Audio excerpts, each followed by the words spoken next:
All right, in this video right here, we're going to talk about how to be self-employed successfully, full-time, I suppose. All right, so first and foremost, success is subjective. The dollar amount is subjective. The end goal is not necessarily the income, right? But to do what makes you happy. And I know that sounds cliche, but the way I see it is self-employed has been mixed up with being some kind of entrepreneur or visionary that's gonna be on to make millions and millions of dollars.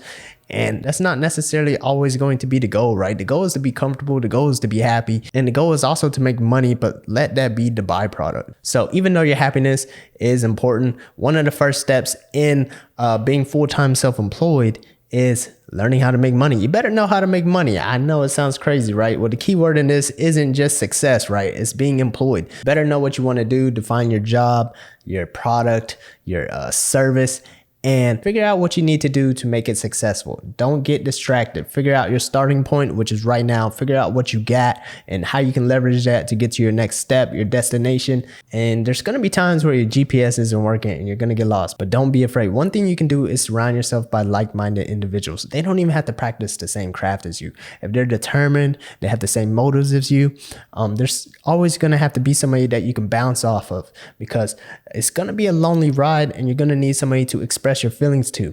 Whenever you soak everything in all of the time and hold it in, you're going to beat yourself up. And there's not going to be anybody else out there to save you, because nobody's going to be able to see that you're being beat up, right? So you got to learn how to express those types of feelings and surround yourself by like-minded individuals who are positive and want the same things that you want, or already got it and is willing to mentor you and help you along the way. So make sure you do that. And number two, your schedule. You better find a way to clock in, get your mindset going, and be able to clock out and be able to disengage from everything. But you also have to learn how to be flexible. Even whenever you are disengaged and you're off, you need to figure out how to get back into work mode immediately. Sometimes sales comes up and you need to figure out how to close on those deals quickly. And you know what? This is your business. Your business is going to rely on you to close that deal. All right. So the next thing is balance.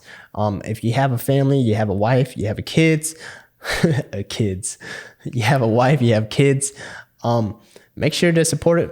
If you don't have a wife and you don't have kids, you better get your working. I'm telling you. But anyways, if you have a wife and you have kids, make sure they're supportive of you and they believe in you and what you want to succeed in. Because it's not always going to be sunshine. There's going to be cloudy days. But I promise you, once you climb through those mountains, those birds will be chirping. The next thing is you better be willing to adapt, learn to change. Sometimes you may be stuck in your old ways, you're hard-headed, and you think your process is the only way to do things, but it's not going to be the case.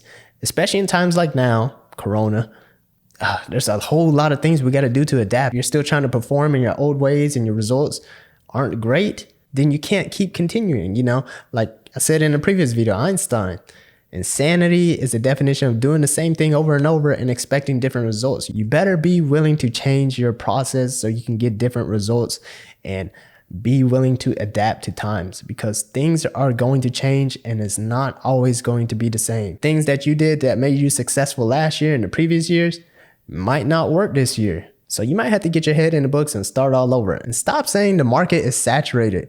Saturated shouldn't even be a word in business. Saturated is like an excuse. Because you're not making sales, oh my God, it's saturated. No, it's competitive. You just need to learn how to get your piece of the pie, all right? Stop using that word, get it out of your head. Maybe that part was a rant, I don't know. Anyways, the next thing is the extra stuff, the stuff that can be a little bit irritating. Your taxes, you better learn at least the basics of taxes. Your sales and use taxes, your resale tax, your state taxes, and anything beyond that. If you don't know, you better hire yourself a CPA, because you don't want those problems. I'm telling you, you don't. And then you got your legal stuff. You better make sure the things that you are doing is legal and compliant. Don't be one of those people who ends up saying, oh, I didn't know what I was doing was wrong. Make sure you do as much research as possible before you start doing it. I know that sounds kind of difficult because you don't even know if you're doing it wrong in the beginning. Like some of y'all out here doing a Ponzi scheme on Cash App, 100 to 800 bucks, calling it a looming blessing. Come on now. And to be successful in the long term, you really got to step your financial literacy up. You got to learn how to put your cash into reserves. You got to learn about retirements, investments, passive income, and all of that. So those will be some extra hurdles because you're already trying to run a business to make some money, right? But you got to worry about your future as well. You got to think long term. And on top of all that, you got to worry about your insurance, your medical insurance, and it's just so much stuff. I don't even want to get into it. It can be a hassle, right? But you have to consider all of these things to be successful.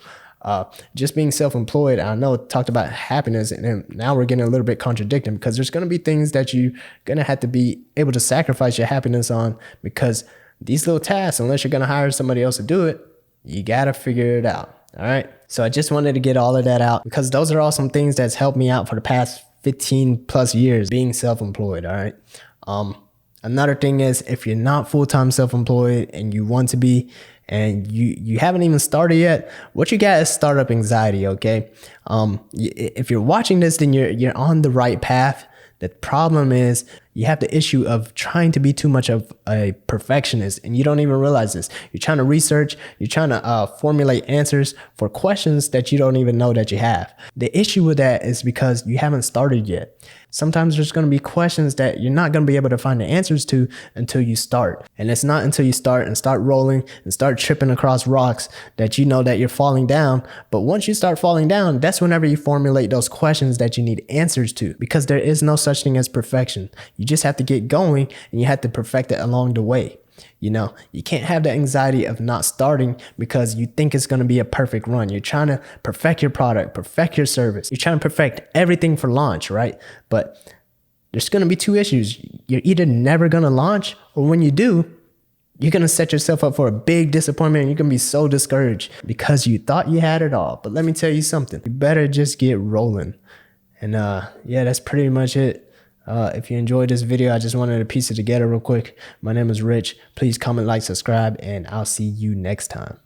But seriously, if y'all want to turn $100 to $800, you know, I'm just playing. YouTube's gonna take this video down. All right, I'll see y'all next time.